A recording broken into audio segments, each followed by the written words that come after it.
Parsha vayishlach raises two completely different streams amongst the Meforshim as to whether or not Yaakov, so to speak, provoked the problem upon himself. In the Parsha Vayetze, we hear nothing about Esav. We don't know what Esav was doing, and we don't know what his intentions were. Rivka had said if time would pass, then Esav would get over it. We don't know anything about that. And suddenly in this week's Parsha, it says, vayishlach Yaakov malachim el Esav achiv, artzo seirs deyadon. He preempts the situation. He sends, whether it be messengers or malachim mamish, and we'll see that also depends on which stream we follow in the Meforshim. And he sends a message to Esav, I was gone, but I'm back, and you're Aladoni Esav, and you're my master, etc. And what is Esav's reaction to that? So we don't know either. He comes with 400 men, but when he comes, he doesn't, he's very friendly. He doesn't in any way take aggression against Yaakov. And he says, Achi Yehiloch, you have what you have, I have what I have, I don't need you. He kisses him. So one stream based, there's a pasuk in Mishlei that says that you should not pick up a dog that's not barking. Don't start up. What are you sending to Esav? Esav didn't communicate with you. You don't know what the problem will be with Esav. Why do you, so to speak, provoke the issue? Why do you attempt to preempt it? And these Meforshim learn that because of this, that's why we have the incident with Yaakov wrestling with the Malach of Esav. Because, so to speak, he awakened Esav. He started up with him. And therefore, the Malach, who is the personification of what perhaps Esav would want to do, wrestles with him and cripples him. And then we have the rest of the parsha the way it is.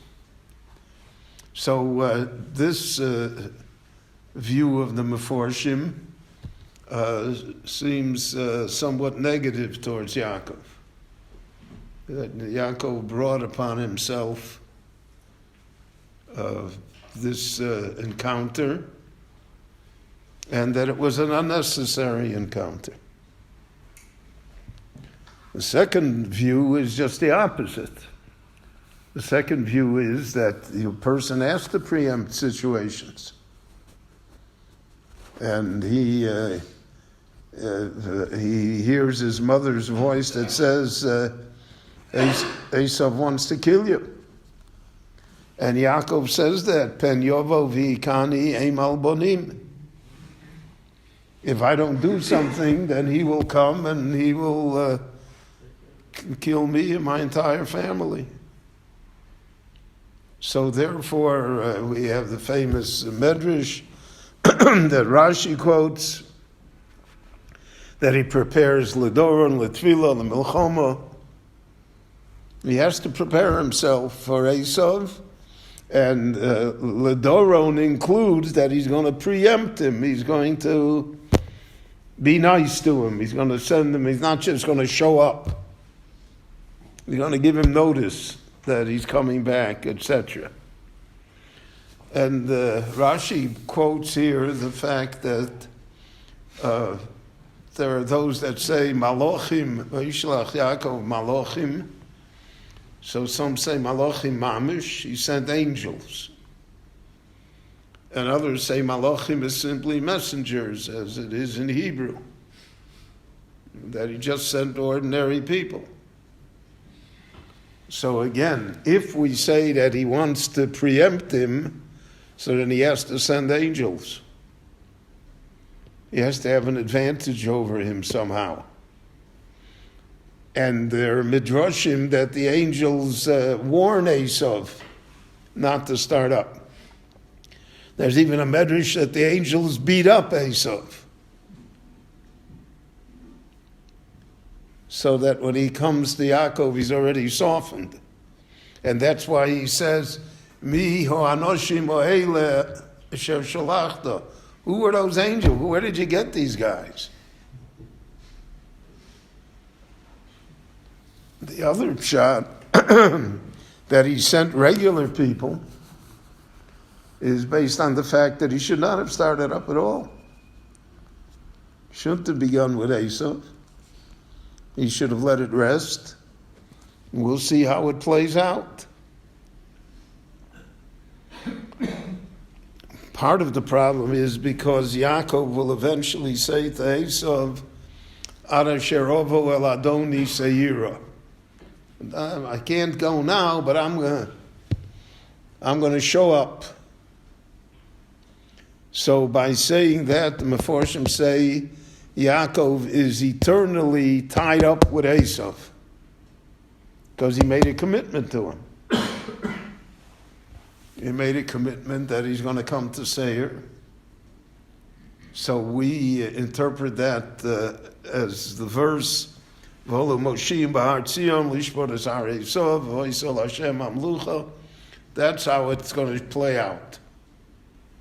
But we are bound to him because we committed ourselves. We said that we're going to come. And coming means that somehow we're going to cooperate. It doesn't mean only I'm going to come for a visit. But what Esav proposed, that we should go together, and the families should be together, all of that is implicit in this idea, in this commitment that Yaakov makes, that he's going to come by Esav. A commitment which he did not fulfill, and therefore it's postponed throughout all of history. Has to play itself out in the destiny of both Esav and of Yaakov. So there are many times in life when people are faced with such situations.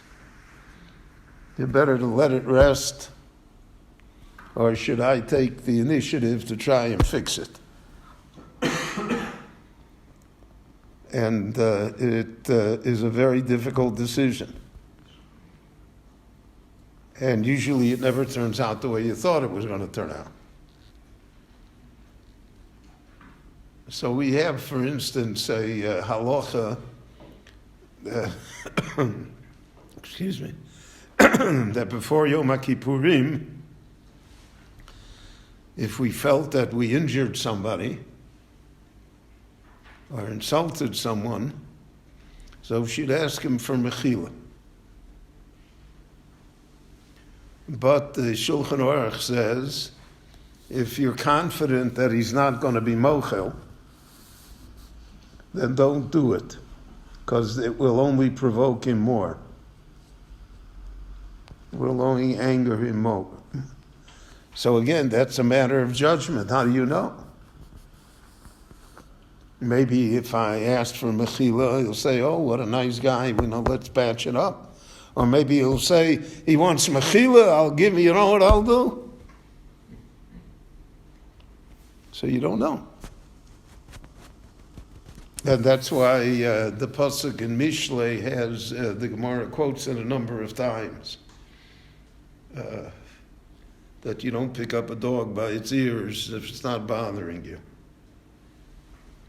because of the fact that the dog will resent it. The dog will give you problems. So we have here a further example of something that we have many, many times in the Chumash and in Tanakh, of human quandaries, of a question, what should a person do? And the Torah does not resolve it for us. And this plays itself out later with Moshe Rabbeinu, when he asks for permission from Esav to go to Edom, and then Ammon and Moab, the Rebbeinu Shalom says, don't start with them.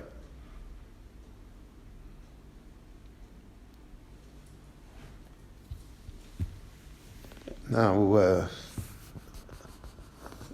we are Oiv Shalom, Verodev Shalom. We pursue peace. So there also is a question, where's the line? Where's the balance? And again, these things are left to our great leaders, and we are pretty much observers. But that's a basic issue, a basic question, how to deal with it. In the exile, when the Jews had no power, they ignored. That was the policy. Not to start up, not to say anything. Today, when we have an independent state and we have some power and influence, then the question is a different question. And the answer is therefore very difficult to say in a definitive way that this is what should be done. So we see that from the Torah itself, that the Torah is aware of the problem and raises it for us in this week's parsha. Rabbi Chananya ben Akashia, Omer Ratzah HaKadosh Baruch Hu L'Zakos Es Yisrael, V'fichach hirbo lahem Torah u'mitzvot shenemar, Aranoi Chavei Tzman Tzidko Yagdilu Torah v'Yagdir.